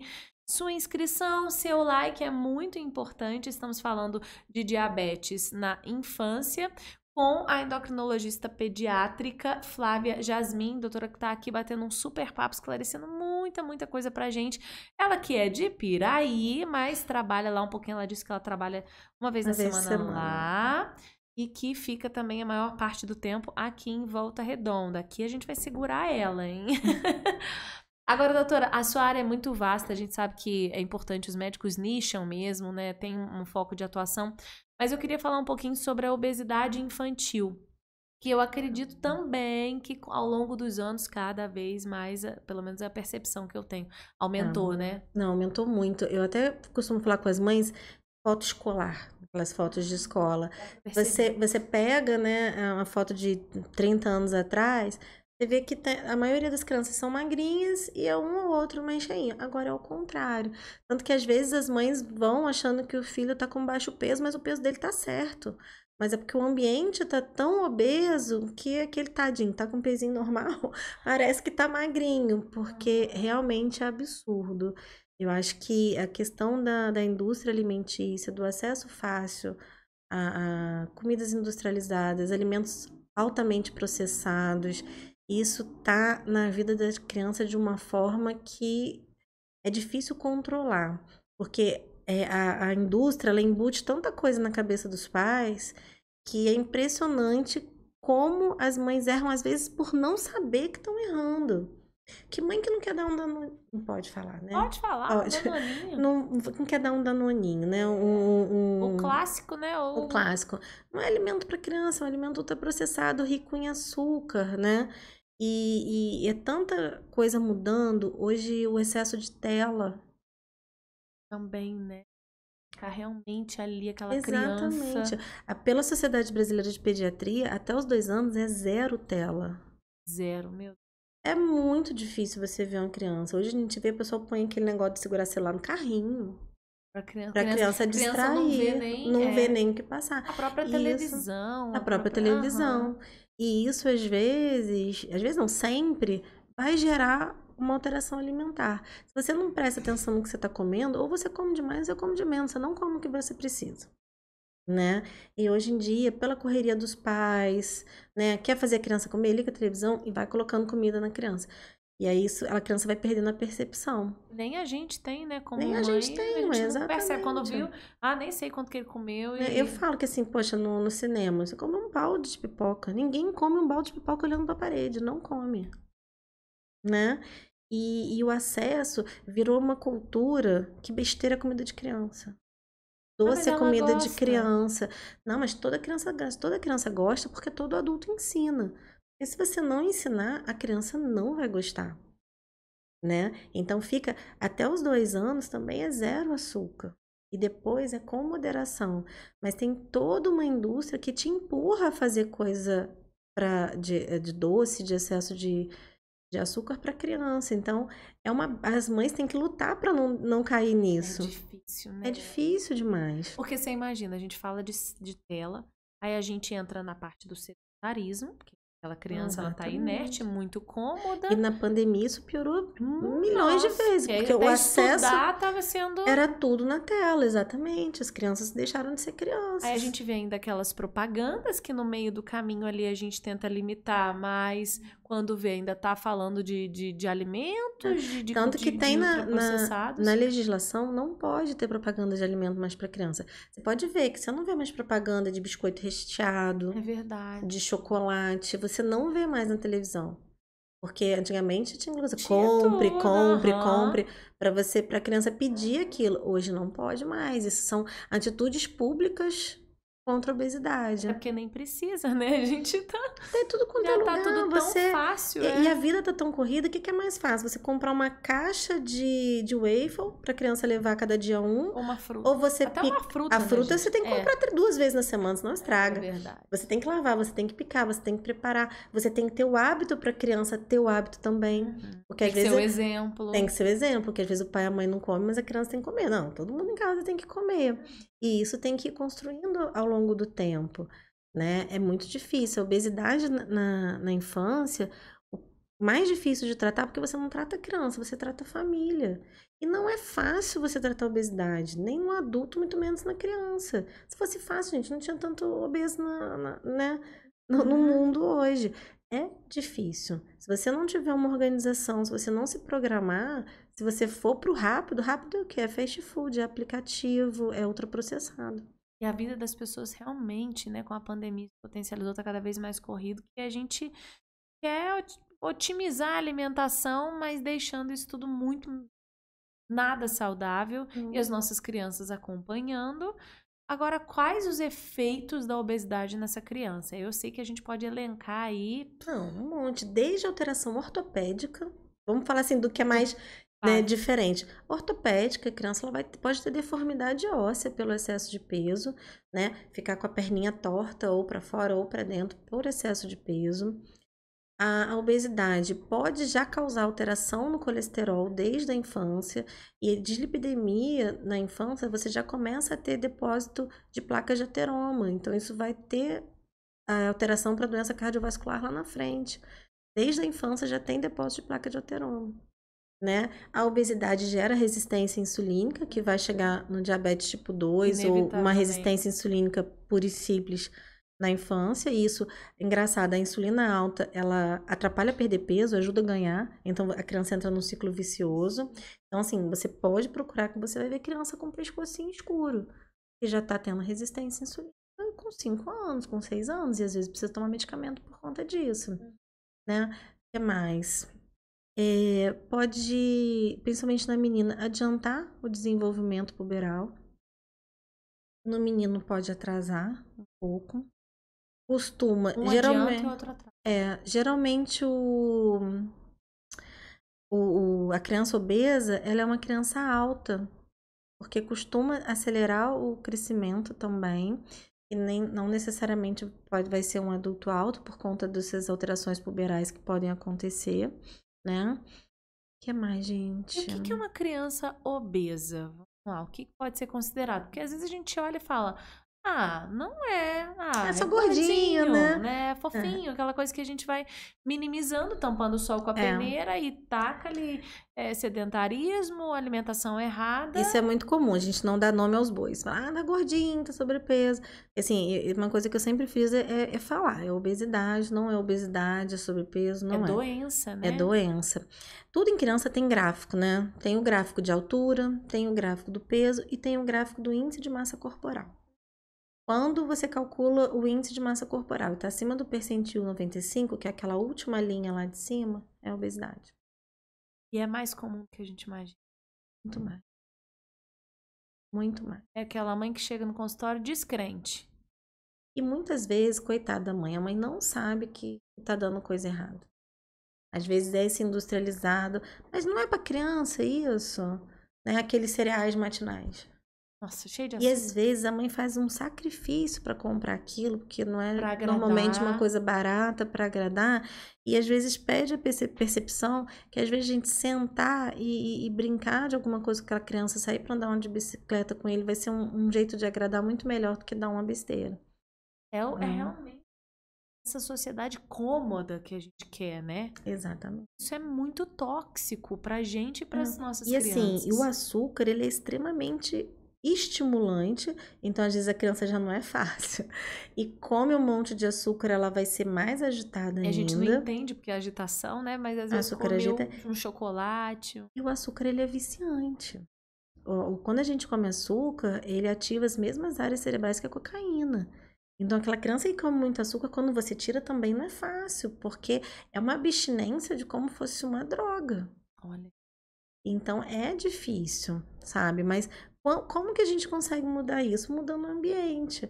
Não adianta eu pegar uma criança de 5 anos e ficar 3 horas explicando isso para ela. Olha, você não pode comer ultraprocessado, você não deve comer embutido. Se na casa tem, se todo mundo come. O que não é visto não é lembrado. Você tirou, acabou. Vai comer? Ai, não vai poder comer nunca mais. Eu acho que nada, nem a ferro, nem a fogo. Se você não tem a besteira na sua casa, se você não tem biscoito recheado, se você não tem ultraprocessado, e ele for numa festinha e comer, aquilo não vai impactar, né? O problema é dentro de casa. E a gente tem que entrar nos hábitos todos juntos, né? É uma questão... Com a família não tem... Com a criança, inclusive, não tem como. É questão muito mais familiar. Se com o adulto já é, que dirá com uma criança que vê na gente todas as referências, né? É desafiador, mas eu acho que vale também o incentivo, não é possível. Porque no Exatamente. começo é mais difícil E e assim, depois as coisas se e encaixam. pensa bem, você ter uma coisa que a criança gosta em casa e você negar, você gera um estresse familiar do não.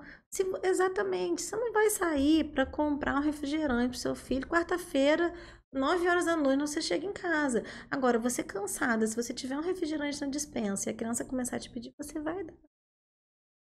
Entendeu? Então, é não ter. Igual eu falo, poxa, a criança tá fazendo uma reeducação alimentar, tá melhorando. Chegou no sábado, ela pediu um sorvete, dá o sorvete, mas não compra um pote de 2 litros. Usado, né? Porque, Equilibrado. não, e concorda comigo, se você comprou 2 litros de sorvete, a família vai comer 2 litros de sorvete. Você não vai jogar sorvete fora, não vai cada um tirar um copinho e jogar o resto fora. Você vai comer tudo. Então, até você dosar esses momentos de exceção, poxa, até pra criança ver, poxa, eu tô comendo tudo certo, comendo legume e verdura, eu não posso tomar um sorvete no sábado? Pode, mas não leva pra dentro da sua casa. Sabe, se não for levar pra dentro de casa, comprar um picolé pra cada um, acabou. Eu falo, acabou milho, acabou pipoca. É assim. Realmente. Gente, é um hábito, né? Ser um processo de formiguinha, no começo é mais difícil, mas tudo se E encaixa, assim, né? e o legal de criança, porque assim, a gente adulto quer emagrecer, você tem que diminuir o peso na balança, né? Ou você tem que fazer um trabalho de ganho de massa muscular para trocar a gordura por músculo. Criança é diferente. Se você mantém o peso, o bichinho tá crescendo. O índice de massa vai cair, isso vai melhorar. Então você não É mais precisa. fácil. É mais fácil. Muitas vezes não precisa. Às vezes a mãe quer assim, mas o que eu dou? É comida de verdade. Arroz, feijão, legume, verdura, fruta. Descasca mais e desembala menos. Acabou. A criança vai manter o peso, o índice de massa vai normalizar. E sempre junto com isso, estimular a prática de atividade física, né? E aí uma pergunta muito frequente também é, qual exercício que é melhor? Para emagrecer e para crescer? Sempre pergunta, né? Para criança, o melhor atividade física é o que ela gostar de fazer. Porque, imagina só, eu falo assim, vou botar o cascão para fazer natação. Não vai fazer, não gosta de água. E isso serve para criança também, porque a criança adora futebol. Para que eu vou botar ela na natação? A criança adora água. Para que eu vou botar ela no balé? A não ser que ela goste dos dois, né? Mas você tentar dar um foco porque a criança gosta, além de você estar cuidando da saúde dela, isso pra gente também, né? Vira um momento de divertimento, vira uma brincadeira, ela se dedica, se exercita e ele vai ser mais A efetivo. criança não quer fazer nada. Aí vai o trabalho vai de no- persistência É. e de ser mãe e de pai, né? Porque eu brinco assim, não sabe o que quer, não tem que querer nada, né? Tem que Na querer. verdade, Vai fazer o que é menos ruim pra ele. exatamente. Mas tem que fazer. A gente tem o controle do que é importante como pais, né? E isso eu sei que é bom, né? Com informação chegando, né? Agora eu sei, porque às vezes a informação não estava claro. Opa, a medicina me trouxe essa informação, então, ai, não quero, não. Aí a gente tem que fazer o trabalho enfático de pais aí. E nem sempre. Às vezes eu falo assim, mas eu não tenho dinheiro para pagar uma natação. Isa, se você conseguir diminuir o tempo de tela dessa criança e em vez de deixar ela ali a manhã inteira na televisão, você levar ela na pracinha para ela brincar de pique, sabe? Não precisa nem de bicicleta para andar. Acabou. Ela já está se exercitando, né? Que a gente fica muito nessa dificuldade. Então, assim, pô, fim de semana, em vez de todo mundo no cinema comer um monte de coisa, poxa, vai no zoológico, sabe? Andar. O tempo de tela é muito importante. Pela Organização Mundial de Saúde, a criança pode ficar no máximo 2 horas de tela por dia. Eu acho muito difícil achar uma criança que fique só 2 horas de tela por dia. Eu sei que às vezes, principalmente com pandemia, esse hábito de tela aumentou muito. Mas a gente tem que começar a ensinar a criança a ser criança de novo. Pô, pega uma bola, vai ensinar a brincar de queimada. Pega um livro, vai ler, sai da tela. São atitudes anti-obesidade que a gente fala. Às vezes a criança pode ir a pé para a escola, em vez de sempre estar de carro levando, sabe? Fim de semana, tentar fazer atividades em movimento com a família. Isso tudo são pequenas atitudes que vai transformando o dia a dia. Porque às vezes na cidade do Rio de Janeiro a gente tem menos obeso que nas outras cidades. É uma cidade que as pessoas se movimentam, né? Os parques, as praças, a praia, né? E a gente, assim, mas eu não moro no Rio de Janeiro, mas a gente pode. Aqui em Volta Redonda a gente tem um zoológico que é ótimo, né? Para levar a criança para se divertir. E, gente, toda cidade tem uma pracinha. Um Não tem abracinho, desculpa, gente, né? tem uma bola pra você brincar, tem alguma coisa pra você fazer, Dá trabalho, mas né? assim, eu sempre falo, né? Como tudo que vale a pena dá trabalho. Dá Gente, ter trabalho, filho dá mas dá trabalho, dá trabalho. trabalho pra ter, dá E trabalho pra o criar. filho não é que ele dá trabalho, ele é o trabalho. Ele é o Ele é o trabalho. propósito, ele é pelo qual a gente faz as coisas. Então, é resiliência, é paciência, é persistência, disciplina. Imagina a quantidade de novos hábitos que você, com essa percepção, já tem vivenciado aí com essas famílias, Nossa. mesmo nos mais Ah, e é difíceis. muito legal. Desligou a televisão na hora de comer, Já é um já é avanço. um avanço. E às vezes, assim, é muito bacana a família pontuar isso também, de reforço positivo. Poxa, se ele era uma criança que comia toda vez vendo televisão e parou, vamos falar, dá parabéns, poxa, você melhorou. Porque às vezes, principalmente com obesidade, as pessoas apontam muito, né? Mas você faz isso de errado. Ele faz 10 coisas de errado. Só que agora ele passou a fazer 8. Então eu não preciso ficar só nessas 8 que ele faz errado. Eu falo assim, poxa, essas 2 você melhorou, olha que bacana. Vamos melhorar mais uma? E ir devagar. Obesidade é uma doença crônica, ela não acontece de um dia para o outro, ela não vai ser resolvida de um dia para o outro. Né? O hábito a gente constrói ao longo da vida, não vai mudar de um dia para o outro. Então, às vezes, a gente comemorando pequenas conquistas, pequenas mudanças, a gente avança mais. Dando sequência ao nosso DoutorCast, já seguiu a nossa página, já fez a sua inscrição, né? Curtindo, compartilhando conteúdo. Hoje a gente está recebendo aqui no DoutorCast a doutora Flávia Jasmin, que é endocrinologista pediátrica, com muita informação. Já falamos muito sobre diabetes tipo 1, especialmente, né? Falamos um pouquinho do tipo 2. Falamos também sobre obesidade, duas doenças crônicas, né? Doutora, que Exatamente. são doenças que merecem atenção, que vem crescendo bastante. E agora estamos avançando aí para um outro foco, porque são vários nichos, mas assim, é um dos focos do trabalho da doutora, que é essa parte também de puberdade Crescimento e precoce e desenvolvimento, desenvolvimento. né? Como que é isso? Então, primeiro a gente tem que ter uma ideia, até pra gente saber se tá errado ou não, que é a idade que as coisas acontecem. A puberdade na menina, ela pode começar entre 8 e 13 anos. O primeiro sinal geralmente é o aparecimento das mamas, tá? Entre aparecer a mama e menstruar, costuma passar entre 2 a 3 anos, e a idade mínima para ter a primeira menstruação é a partir dos 10 anos. Então, qualquer menina que tenha uma característica, peitinho, pelinho na região genital antes dos 8 anos, precisa ser avaliada, tá? Chegou aos 13 e também não tem nenhuma característica, a gente também tem que ver o que está acontecendo para atrasar essa puberdade. E se chegou aos 16 anos e também não teve a primeira menstruação, são meninas que merecem atenção, né? E no menino, eu costumo falar que os meninos são preguiçosos, é tudo mais tarde. Os meninos, a puberdade, ela pode começar entre 9 e 14 anos. Então, os meninos desenvolvem mais tarde um pouquinho. E isso é legal, que isso traz muita queixa de crescimento.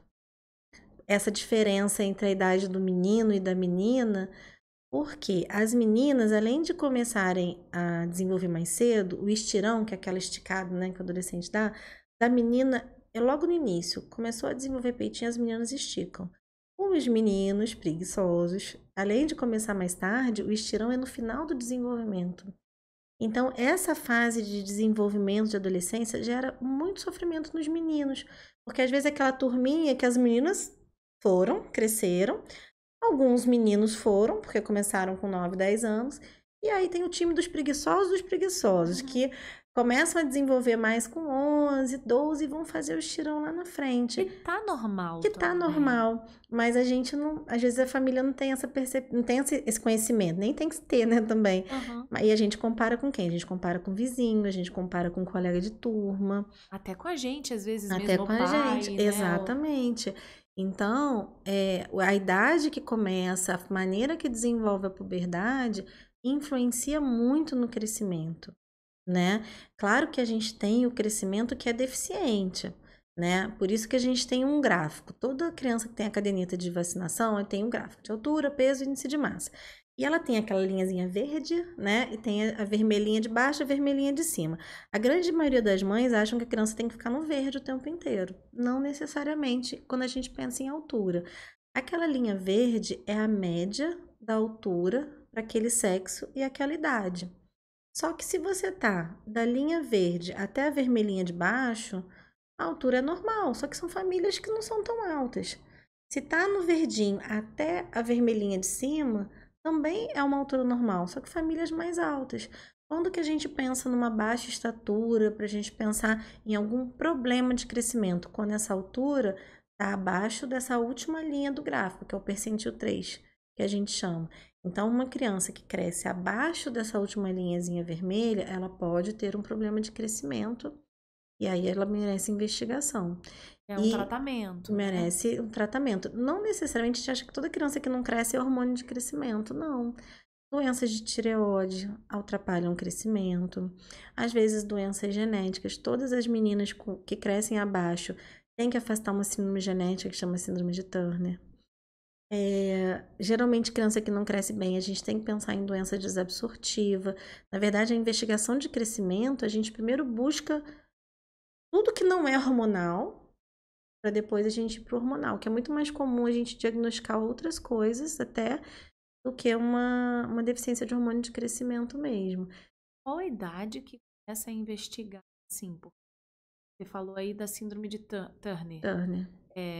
Porque é uma síndrome que a criança às vezes nasce com isso, Ela lá já na nasce. frente que percebe? A partir do momento, mesmo o bebê, que você vê que essa criança não está crescendo de forma adequada, ou seja, ela não está acompanhando a linha dela do gráfico. Ela chegou abaixo do percentil 3, mesmo pequenininha, a gente tem que investigar. Porque no caso da síndrome de Turner, é uma indicação de hormônio de crescimento. Então, quanto mais cedo você faz o diagnóstico, mais cedo você começa o tratamento. Mas tem como diagnosticar lá na frente? Por exemplo, aquela criança com 8 anos, 7 anos? Até porque a gente tem deficiência de hormônio de crescimento congênita, né? Que pode ser secundária à síndrome genética e realmente ao hipopituitarismo, a uma ausência da glândula que produz hormônio de crescimento. Essa glândula pode ser pequena ou ter algum problema na formação desse hormônio. E aí você já, com 6 meses de vida, já começa a desviar. E tem aquela deficiência de GH que vai aparecendo ao longo da vida, né? Então, às vezes é uma criança que crescia bem e sofre um traumatismo craniano, por exemplo, grave. Ele pode ter uma lesão de hipófise, que é a glândula que produz o hormônio de crescimento. Ela fica dentro da cabeça da gente.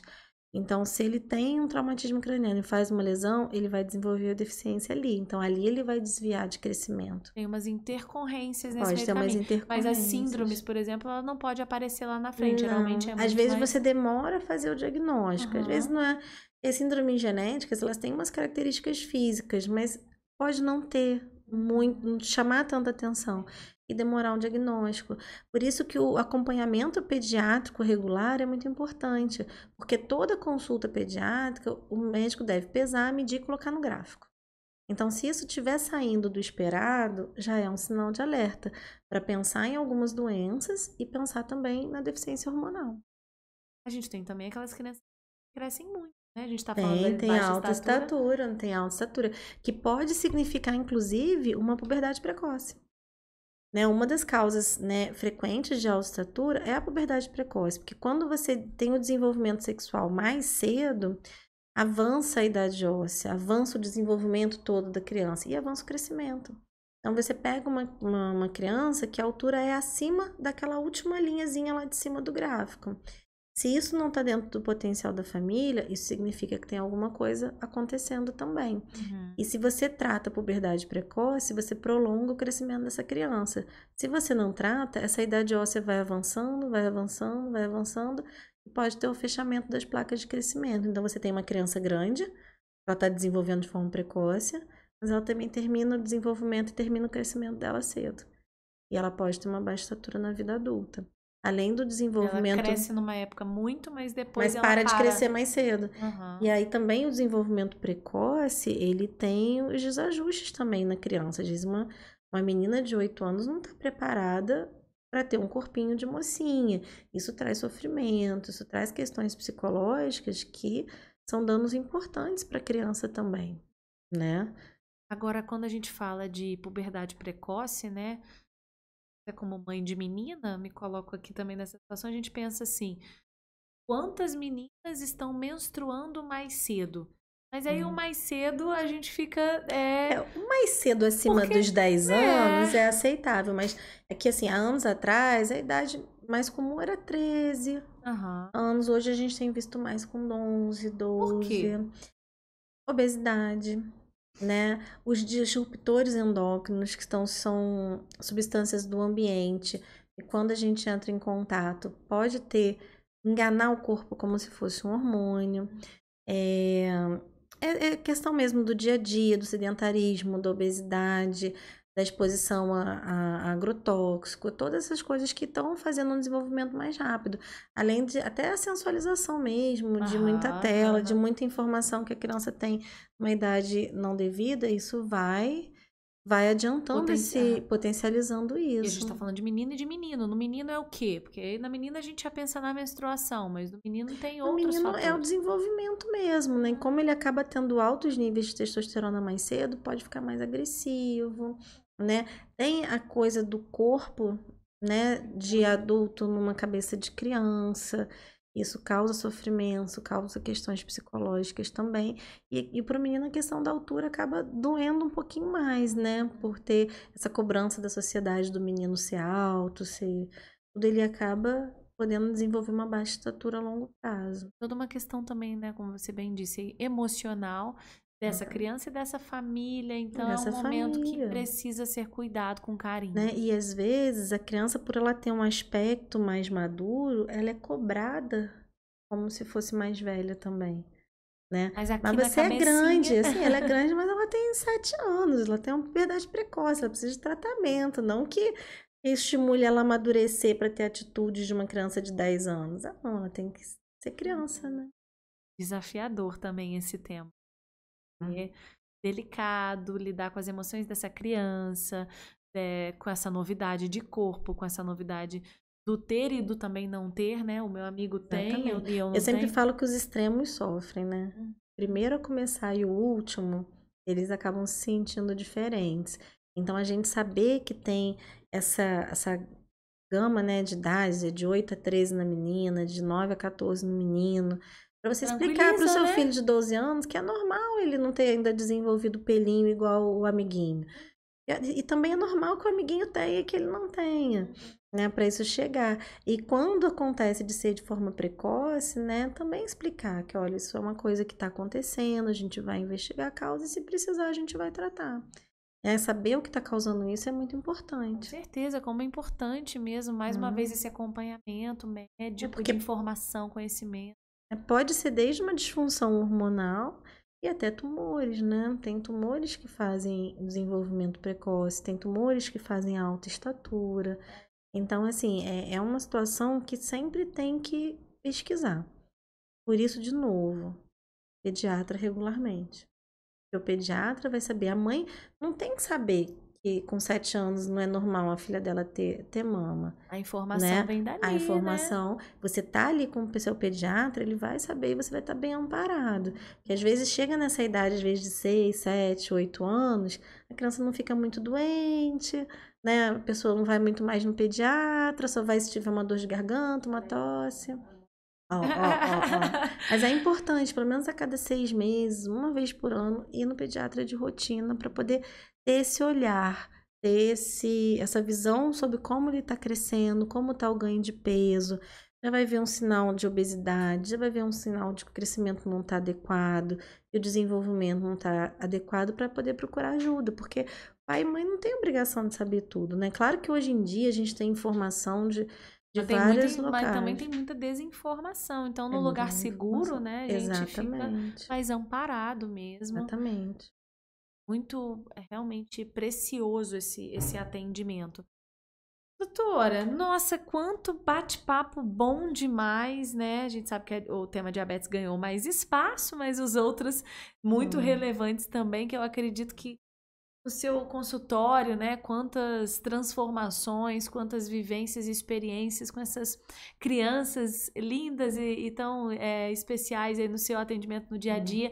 Tem algum caso que te marcou? E aí a gente pode pensar, você pode pensar aí Já tem vários, muitos. assim, dentro da diabetes ou da puberdade, mas é aquele caso que pode ser bom ou pode ser ruim, mas marcou a sua carreira profissional. Ai, gente, tem um monte. Gente, eu acho que cada caso que você faz, que você muda, ou assim, cara, acho que né, o diabetes é uma coisa que a gente falou bastante, mas, por exemplo, você pegar uma criança que você consegue fazer o diagnóstico da deficiência de hormônio de crescimento, né? Eu tenho um paciente que está comigo, eu sempre mostro o gráfico dele para todo mundo, porque a gente conseguiu fazer o diagnóstico dele, ele é uma deficiência de hormônio de crescimento. A gente via o crescimento dele bem lá embaixo, assim. Vamos dizer que aqui tá a última linha, ele estava muito abaixo do normal quando ele veio. E aí a gente demora um tempo, né, para fazer os exames, até começar o tratamento, e a gente vê que ele quase não crescia. E aí você começa o hormônio de crescimento, essa criança vai e entra no normal. Ele hoje tem 12 anos e tem 8 anos que ele usa hormônio de crescimento. E hoje você não diz. Porque a gente conseguiu suprir esse déficit, ele fez uma recuperação e hoje ele tem uma altura normal, É né? bom, É né? muito Olhar bom, porque recompensador. você vê, se fosse uma criança negligenciada, que não tivesse tido esse alerta, ele podia estar hoje 12 anos com uma altura muito abaixo.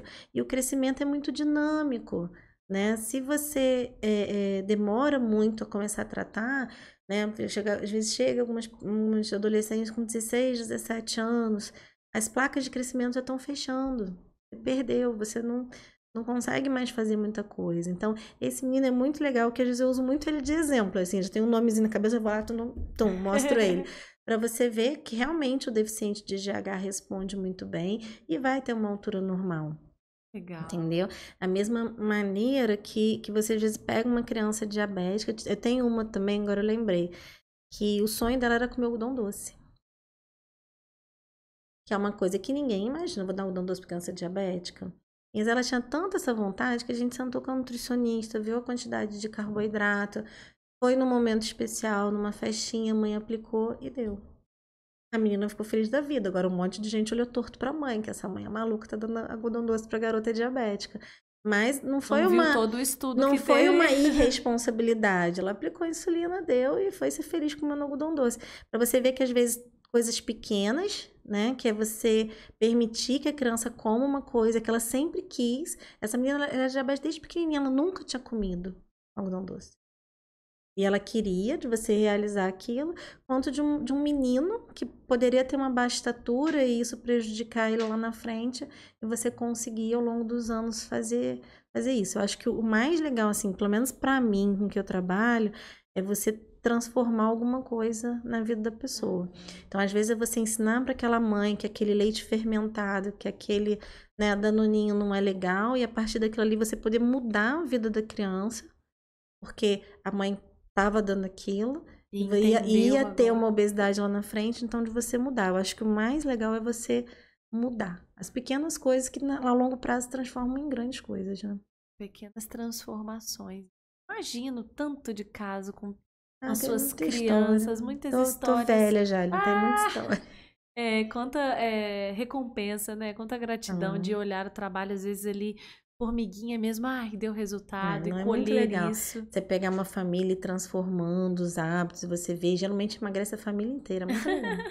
Bom, viu? Viu? Bom para a família toda. Agora, doutora, o nosso momentinho que a gente faz aqui, que é o doutora sem o doutora na frente, né? Hum.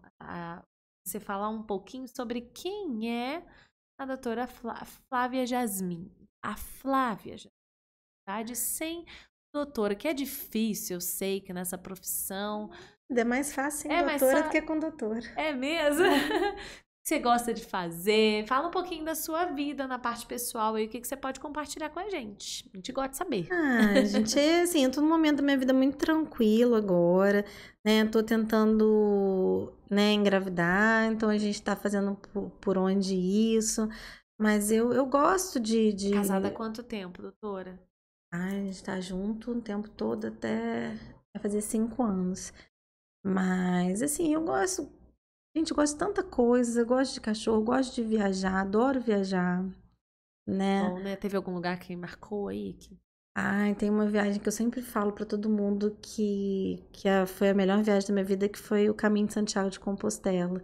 Eu caminhei 799 quilômetros do norte da França até Santiago de Compostela. Foi uma experiência maravilhosa. Gosto de esporte, acho que não faço tanto porque não falta de Qual que você tempo. gosta? Ai, eu gosto de tudo. Você Eu gosto gosta de de se tudo. manter Assim, eu gosto de ativa? musculação, porque é o que eu consigo fazer. Mas eu Aham. jogava Ai, que tênis, delícia. jogava handball, vôlei. Eu acho que a gente não faz muito por conta dessa correria. Correria, Que da né? mesma maneira que atrapalha a vida das minhas mães, me atrapalha também. Acho que eu viajo menos. Mas essa viagem é uma viagem que é transformadora. Olha aí, viu? Já fica a dica, hein? Que é Mas muito legal. tem Tem que que ter ter estrutura disposição. física, Foram né? 29 dias caminhando. Caramba, que legal. Mas imagina o E sou doida pra Marco. fazer de novo. Ai, Jesus amado. Daria amanhã, se eu pudesse, mas é difícil ficar um mês sem trabalhar, é complicado. Marido é médico também? Não, Tá de não, outra área. de outra Pra dar área. um respiro. Não, tem que ser, senão fica Apesar que muito às vezes pesado. tem área também que... Às vezes as áreas da medicina são tão diferentes que nem se conversam muito, né? Ah, mas que bom, doutor. E você tem as suas crianças lá, suas transformações. Tem. Eu gosto muito do que eu faço. Hoje, assim, não que eu não goste das outras coisas na área de medicina, mas eu gosto muito de consultório. Eu Aham, gosto de muito atender. Já deu pra ver que eu falo pouco, né? Ai, mas imagina que delícia essa Mas assim, consulta tão informativa. eu gosto disso, de consulta com calma, de conversar, né? E hoje, graças a Deus, já são 12 anos, né? Aí já aqui em Volta Redonda, trabalhando. E aí eu consegui fazer isso hoje, sabe? Atender com calma, ter as minhas consultas direitinho, é o que eu gosto de fazer. Contas é uma especialidade que merece mesmo. Muitas, né, gente? Mas a gente sabe que algumas são mais rápidas. Mas é a criança, é É a que envolve muito família. convencimento. Às vezes é difícil a gente se convencer de algumas coisas, você convencer as outras pessoas também. Tem que fazer um trabalho, até fazer a aula de persuasão. Exatamente, mas é. Olha, eu sei que acho que muito assunto ainda faltou, né? A gente poderia ter pauta aqui. É por isso que eu falo, lá no início eu falei que eu adoro papo de fifi. De quando é o time feminino aqui, ó, fortalecendo, é bom, porque rende demais. O assunto. E a gente sai esclarecido mesmo. Você que acompanhou a gente na íntegra, obrigada, viu? Você que esteve com a gente aí. Olha, tenho certeza que informação agora a gente sai equipado. Eu brinco que eu sou jornalista com pós em medicina, né? Aqui, porque a gente aprende muito, muito. Assim como a galera que está acompanhando o DoutorCast assiduamente desde o início. Então, muito obrigada pela sua presença. Nada, imagina, eu que agradeço pela oportunidade. Foi bom demais, tá? Lembrando você que ainda não acompanha o nosso canal, se inscreva, né? Curta, compartilhe, encaminhe esse conteúdo tão precioso, com tantas informações aqui no detalhe, para quem você acha que merece, que tá com uma dúvida, que pode ter um filho com alguma dificuldade em algum sentido do que a gente colocou aqui, do que a doutora pontuou. E acompanhe as nossas redes sociais, tá? Porque nós temos aí no YouTube, temos o canal de cortes e é sempre bom demais ter vocês com a gente. Bom demais também, sabe o que é? A nossa patrocinadora oficial, Unimed Volta Redonda, acreditando também aqui com a gente sempre no nosso projeto. Tamo junto, Unimed! E os nossos agradecimentos à realização do nosso DoutorCast, Ponto de Saúde e Amplia Med, e o apoio Falo Mesmo Comunicação. E a vocês, sempre com a gente, aos nossos médicos queridos, tá? Beijo grande pra vocês. Tchau, doutora! Tchau, Aline!